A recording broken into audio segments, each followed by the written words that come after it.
जब अमित शाह, एकनाथ शिंदे और अजीत पवार साथ बैठेंगे तो महायुति के बीच सीट बंटवारे का मामला सुलझ जाने के आसार बन रहे हैं।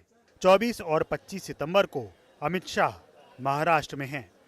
निश्चित रूप से ये अमित भाई के जो दौरा हमारे हो रहा है, तो अमित भाई के दौरे से जो हमें ऊर्जा मिलेगी, वो ऊर्जा हम महाराष्ट्र सरकार लाने के लिए, महाराष्ट्र में फिर एक बार महायुति लाने के लिए काम में आने वाली है। इसलिए उनका दौरा है, निश्चित रूप से हमें उसका मार्गदर्शन मिलेगा।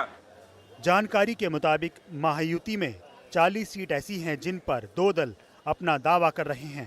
बीजेपी 150 सीट चाहती है, जबकि एकनाथ शिंदे की शिवसेना 100 से 120 के बीच सीट मांग रही है। दूसरी तरफ अजीत पवार भी 70-80 सीटों पर दावा कर रहे हैं।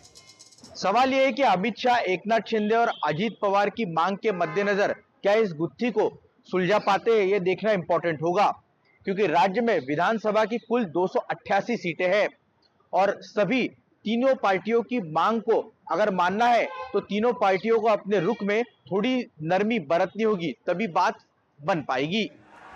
विपक्षी खेमे में सब कुछ ठीक हो, ऐसा नहीं है।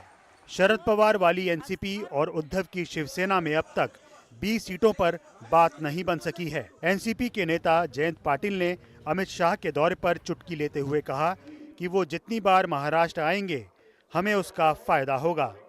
आएंगे ना, चुनाव है, लोगों को कहने के लिए आएंगे, जितने वो ज़्यादा आएंगे उतना हमें फायदा हो सकता है। तो इसलिए उनके आने के लिए कोई सवाल करने की आवश्यकता नहीं है। वो आते रहे और बार बार वो आएंगे, क्योंकि अभी चुनाव के पहले तो वो तैयारी करेंगे, उनकी पार्टी का काम तो उनको करना ही है ना। महाराष्ट्र में नवंबर महीने में विधानसभा चुनाव होंगे। सीटों का बंटवारा और प्रत्याशियों का चयन इस बार सभी दलों के लिए एक बड़ी चुनौती साबित होने जा रहा है। मुंबई से रौनक कुकड़े की रिपोर्ट, एनडीटीवी इंडिया।